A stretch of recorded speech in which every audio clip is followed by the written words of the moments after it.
मतलब किस हद तक कोई आईटी सेल जा सकता है कि अपना पॉइंट रखने के लिए दूसरे का फेक फोटो सर्कुलेट कर दे। वो सोसाइटी के ही लोग आपको बचा नहीं पाएंगे। वो आपको अकेले मरते हुए देख सकते हैं मगर बचाने का हिम्मत नहीं कर सकते हैं। नमस्कार, आदाब, सत श्री अकाल। आपका स्वागत है चौकस Bharat present the weekly wrap up show, जहां आपको मिलेगी पूरे हफ्ते भर की खबर विद सम मनोरंजन। मैं हूं आपका होस्ट अभय। चलिए शुरू करते हैं पहले सेगमेंट से। चलिए, इस सेगमेंट की 3 खबरें एक शहर से है और वो भी एक ही दिन में। 28 मई 2023 नई दिल्ली नए सांसद भवन का उद्घाटन हुआ और इस सांसद भवन का उद्घाटन खुद नरेंद्र मोदी जी ने किए और ये बहुत ही भव्य उद्घाटन था। और इस उद्घाटन में सबसे बड़ा अट्रैक्शन था सेंगोल और सेंगोल का स्थापना। अब सेंगोल का स्थापना से पहले मोदी जी ने गणपति पूजा की है और वहां आए पुजारियों का आशीर्वाद लेके वो पुजारियों के जुलूस के साथ उस सेंगोल को उन्होंने लोकसभा स्पीकर के चेयर के ठीक राइट साइड में सेंगोल का स्थापना की है। अब इसी दिन 28 मई 2023 को सांसद भवन से करीब 2 किलोमीटर दूर जंतर मंतर से मार्च करके ओलंपियंस रेसलर्स नए सांसद भवन जा रहे थे। तभी दिल्ली पुलिस फोर्स ने उन रेसलरों को बीच में रोके और उनका घेराव कर साक्षी मलिक, विनेश फोगाट, बजरंग पुनिया और अन्य रेसलरों को डिटेन कर लिया गया दिल्ली पुलिस द्वारा और उन्हें सांसद भवन तक नहीं पहुंचने दिया। इस एक्शन के कारण उनका जंतर मंतर में चल रहा प्रोटेस्ट को भी रोक दिया गया और इसी तरह हमारे ओलंपियन रेसलर्स का दिल्ली पुलिस द्वारा अपमानजनक तरीके से व्यवहार किया गया। और सोचिए, इतना से भी मन नहीं भरा तो उनका बस में जो फोटो लिया गया था उसको फोटोशॉप करके उन्हें हंसता हुआ दिखाया गया, जबकि असली फोटो ये था। मतलब किस हद तक कोई आईटी सेल जा सकता है कि अपना पॉइंट रखने के लिए दूसरे का फेक फोटो सर्कुलेट कर दे। अब इस तरह का अपमान देख रेसलर्स ने 30 मई 2023 को अपने खून पसीने से कमाए हुए मेडल्स को हरिद्वार में गंगा जी में बहाने का निर्णय लिए। मगर इसी बीच भारतीय किसान यूनियन के चीफ नरेश तकेत जी वहां हरिद्वार पहुंचे और उन्होंने उन रेसलर से वो मेडल लिए। अब बोले कि एटलीस्ट 5 दिन का अल्टीमेटम दीजिए सरकार को कि ताकि वो आपका डिमांड पूरा करे, आपका सुने। अगर ऐसा नहीं हुआ तो आपके खून पसीने से कमाए गए मेडल्स वो खुद उन्हें लौटा देंगे और वो चाहे तो उसे गंगा में विसर्जन कर सकते हैं। और आपको इस प्रोटेस्ट के बारे में पूरा जानना है तो हमारे इस वीडियो पर क्लिक कीजिए। इसका लिंक मैंने डिस्क्रिप्शन बॉक्स में दे रखा है। और इतना गंभीर और सेंसिटिव मामले को हमारे इंडियन मीडिया के एक reporter Sudhir Chaudhary black and white वाले ने ये कहा, कई सरकारी नौकरियों से इस्तीफा दे सकते हैं, उन नौकरियों से जो इन्हें देश के लिए मेडल जीतने के बाद इसी सरकार के जरिए मिली थी। तो दूसरी बात ये कर सकते हैं, अगर आपको सरकार के खिलाफ विरोध प्रदर्शन करना है तो आपको सरकारी नौकरी त्याग देनी चाहिए, क्योंकि ये कैसे होगा कि आपने अपना मेडल तो त्याग दिया लेकिन आप नौकरी सरकार की ही करते रहे। वाह, नहीं वाह को तो जर्नलिज्म भी छोड़ देना चाहिए। अभी मैं इसका तेरा दोगलापन उतारता हूं। ये वो आदमी बोल रहा है जो अपना 10 साल पुराना चैनल छोड़ के उस चैनल में चला गया जिस चैनल ने इसके करतूत को एक्सपोज किया। Chaudhary has been arrested and his business counterpart Sameer Ahluwalia was also held a short while ago by the Delhi police on charges of blackmail. और बताना तो नहीं पड़ेगा किस लिए गया होगा। पैसा ही पैसा होगा। खैर, ये सब देखने के बाद UWW यूनाइटेड वर्ल्ड रेसलिंग ने WFI के रवैये से काफी डिसअपॉइंटेड है और कहा कि जो इन्वेस्टिगेशन चल रहा है उसका रिजल्ट अभी तक आया क्यों नहीं है, यानी लैक ऑफ रिजल्ट क्यों है। अब UWW ने 45 डेज का अल्टीमेटम दिए हैं WFI को अपना प्रेसिडेंट या चीफ चुनने के लिए, वरना उसे खारिज कर दिया जाएगा और आगे के गेम्स में इंडिया को अपने फ्लैग की जगह न्यूट्रल फ्लैग के अंडर परफॉर्म करना होगा। और आपको अगर सरकार का इग्नोरेंस देखना है तो मैं आपको एक एग्जांपल दिखाता हूं। यह बीजेपी दिल्ली के केंद्रीय मंत्री मीनाक्षी जी, ये पहुंचे थे कन्नॉट प्लेस एक टॉयलेट का इनॉग्रेशन करने के लिए। इसी बीच कुछ दमदार रिपोर्टर्स उनसे पूछे कि रेसलर प्रोटेस्ट पे आपका क्या बयान है, तो वो भागने लग गई, मतलब इग्नोर्ड। बबलू बबलू बबलू बबलू भाग गया है, देखो बबलू जैसे बबलू खेल रहा हो अब। और फिर उसी दिन 28 मई 2023 को रात के 8-9 बजे के करीब रोहिणी के साबाद डेरी इलाके में एक 20 साल का साहिल नामक लड़का, उसे लड़का कहने पे भी लालत है, एक दरिंदा ने एक 16 साल की लड़की को बेरहमी और बेदर्दी से 16 से 20 बार चाकू मारा और 4 से 5 बार एक बड़े से पत्थर से मार के उसकी हत्या कर दी। और ऐसा उसने क्यों किया, आइए जानते हैं। साक्षी और साहिल एक दूसरे को करीब 1 साल से जानते थे और ऐसा कहा जाता है कि दोनों रिलेशनशिप में भी थे, मगर कुछ महीने पहले दोनों के बीच थोड़ी अनबन सी हो गई जिसके कारण साक्षी साहिल से दूरी बना रही थी। अब ऐसा बताया जा रहा है कि साक्षी साहिल के बिहेवियर या उसके रवैये से परेशान होकर वो अपने दोस्त को बताई कि ऐसा कुछ हो रहा है। उसके 2 दोस्त ने साहिल से मिले और साहिल का मजाक उड़ाया गया और कहा कि साक्षी से दूर रहो। अब ये बात साहिल को बहुत लग गया, तो 28 मई 2023 को रिपोर्ट के हिसाब से साहिल दोपहर से नशे में था, वो दारू का सेवन कर चुका था। अब इस नशे में उसका एक ही चीज दिमाग में चल रहा था कि उसे लेना है बदला, यानी कि रिवेंज। अब उसने ठान रखा था या तो वो साक्षी, या तो उसके दोस्त, या उसके दोस्त छबड़ू को आज मार के रहेगा। ऐसा दरिंदा इसके दिमाग में घुस चुका था। मगर बदकिस्मती से साक्षी ही उसके सामने आई उस गली में, और उसके अकेले होने का फायदा उठा के साहिल ने साक्षी को करीब 16 बार चाकू से मारा और करीब 4 से 5 बार पत्थर से मार के उसकी हत्या कर दी। कभी कभी लगता है कि सही करते हैं योगी जी, जैसे को तैसा ही करना चाहिए। और इस पूरे इंसिडेंट का वीडियो एक सीसीटीवी फुटेज में रिकॉर्ड हुआ। जब ये वीडियो सामने आया तो देखा गया कि ये वारदात कोई बंद कमरे या सुनसान गली में नहीं हुआ था, बल्कि ये हादसा खुली सड़क पे हुआ था, जहां से करीब 15 से 20 लोग गुजर रहे थे जब ये दरिंदा साक्षी की जान ले रहा था, और किसी एक ने भी मदद करने की कोशिश नहीं की। अब साक्षी की हत्या करने के बाद ये कायर दरिंदा भाग के यूपी के बुलंदशहर में चला गया, जहां इसकी आंटी रहती थी। और जब साहिल के आंटी ने फोन लगाया साहिल के पापा, तब जाके पुलिस को पता चल गया कि ये बुलंदशहर में है, तो पुलिस ने जाके उसे दबोच लिया। फिलहाल वो दरिंदा अभी पुलिस की हिरासत में है।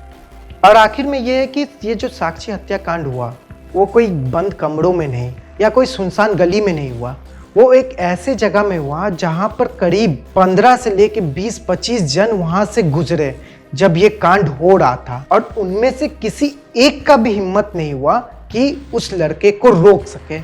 तो फिर ऐसा देखा जाए कि जो सोसाइटी आपको बता रहा है कि आप ऐसे नहीं करिए, वैसे नहीं करिए, सोसाइटी का मर्यादा रखिए, वो सोसाइटी के ही लोग आपको बचा नहीं पाएंगे। वो आपको अकेले मरते हुए देख सकते हैं मगर बचाने का हिम्मत नहीं कर सकते हैं। तो खैर आखिर में मैं ये कहना चाहता हूँ कि एज अ सोसाइटी हाथ जोड़ के माफ़ी मांगता हूँ उन लड़कियों से कि हम हार गए। शायद हम टिप्पणी बहुत अच्छा देते हैं, बस रक्षा करने में थोड़े पीछे रह गए। आइए ना हमरा बिहार में। चलिए पहली खबर है बिहार से लिक्वर बैन के ऊपर, यानी कि हम दारू का बात करने वाले हैं, क्योंकि आज संडे है तो दिन में दारू पीने का डे है। नहीं, दारू तो एकदम नहीं पीना चाहिए, it is injurious to your health. अब आते हैं खबर पे।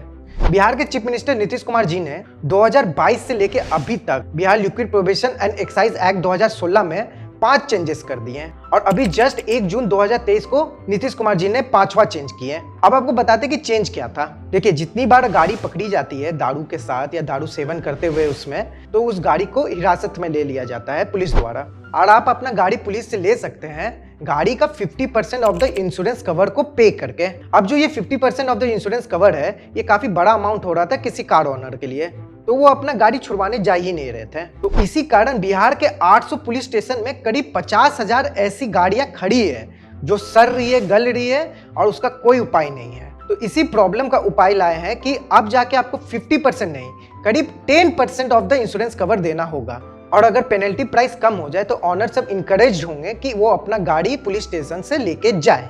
गर्मी बहुत है, एक चिल बियर हो जाता तो मजा आ जाता। कहाँ गए डीएम साहब? फ्रूट बियर स्टिंग पीने का बात हो रहा है। अरे बाप।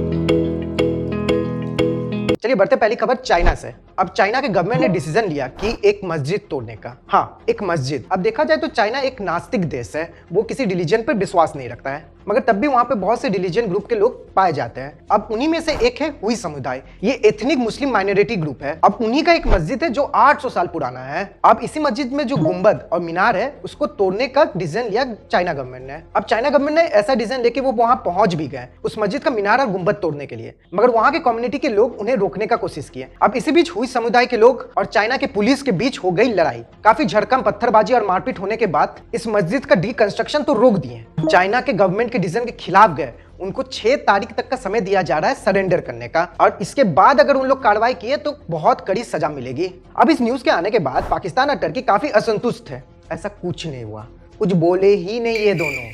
वो छोड़िए, OIC जो 56 इस्लामिक कंट्री से बना हुआ ऑर्गेनाइजेशन है, उन्होंने भी चुप्पी तान ली है। इन सब के हिसाब से पापा कर रहे हैं तो सही कर रहे हैं, मतलब चाइना का चौ भी नहीं निकला। वो ऐसे एक्टिंग कर रहे हैं कि हमें पता ही नहीं कुछ हो रहा है। अच्छा है मैं अंधा हूँ।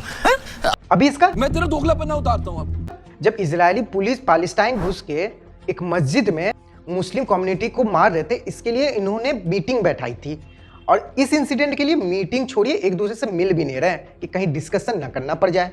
देखिए, मैं कोई सपोर्ट नहीं कर रहा इस चीज को, दोनों ही तरफ गलत हो रहा है, चाइना में भी था, इजराइल में भी था, मगर एक तरफ इन लोग मीटिंग बैठा है और दूसरा तरफ चू तक नहीं कर रहे हैं। क्या बात है? अरे चाइना से एक और न्यूज याद आया। चाइना को पता चला कि डब्लू के नीचे 10 करोड़ रुपया दफन है। तो ये डब्लू मिलने के बाद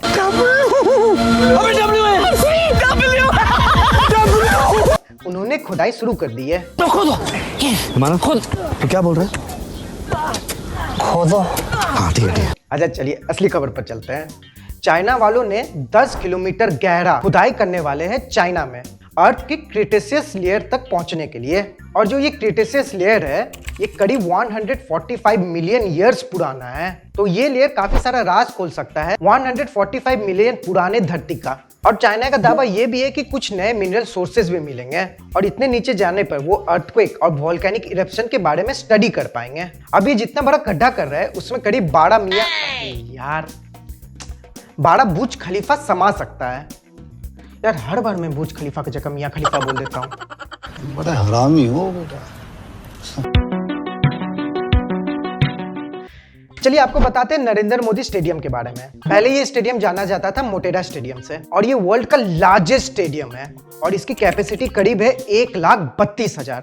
और 2015 से लेकर 2020 तक इस स्टेडियम का रिकंस्ट्रक्शन या कहें कि रिनोवेशन हुआ और इस रिनोवेशन में करीब 700 से लेकर 800 करोड़ रुपए खर्च हुए। अब इसी 700 करोड़ के स्टेडियम में हुआ था IPL 2023 का फाइनल, मगर फाइनल होने से पहले हो गई बारिश और बारिश से हो गया था पिच गीला। और जब ये स्टेडियम इनॉग्रेट हुआ था तब कहा गया था कि इसमें अत्याधुनिक सब सॉइल जल निकासी प्रणाली लगाई गई है। आइए देखिए उसका काम। अहमदाबाद भारत में स्पोर्ट सिटी के नाम से जाना जाएगा।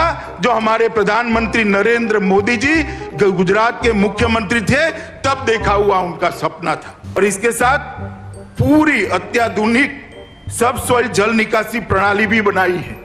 बारिश आती है तो कितनी भी बारिश हो आधे घंटे में मैच डिस्टर्ब करे बगैर आगे का खेल बारिश रुकते ही हम शुरू कर सकते हैं। इस प्रकार का कराए कुछ ज्यादा ही अत्याधुनिक है। एक बार ऐसे करके भी कर लेते, जल्दी सूख जाता है। वैसे मैं ग्राउंड स्टाफ का तो दाद दूंगा, मैं 100 में से इन्हें 1000 पॉइंट दूं।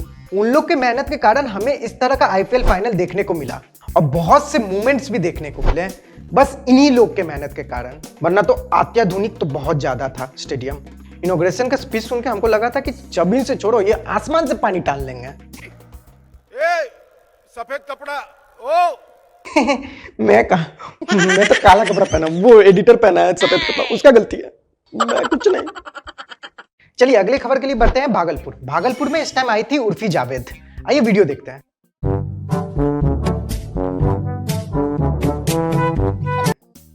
साला झूठ न्यूज बोलता है रे। हाँ ये है उर्फी जावेद लाइट भागलपुर वर्जन। इनका नाम ब्रजेश है, ये भागलपुर में रहते हैं और ये उर्फी जावेद का बहुत बड़े फैन है। कहिए तो जबड़ा फैन। उर्फी जावेद के आप फैन? तो ये ब्रजेश उर्फी जावेद के फैशन सेंस या फैशन डिजाइन से इंस्पायर होके उन्होंने उनकी तरह कपड़ा बनाया, वो भी पेपर से, और बना के भागलपुर के गलियों और शहरों में घूम रहे हैं। वैसे कलाकारी बहुत सही है, पेपर से कपड़ा बना लिया है, बहुत अच्छा। मगर क्या ये अजीब सा चंडाल बन के घूम रहा है? ओह नो, ये सब क्या देखना पड़ रहा है। और हाँ तेज बारिश में तो निकलना भी नहीं, सारी करतूते बाहर आ जाएंगे।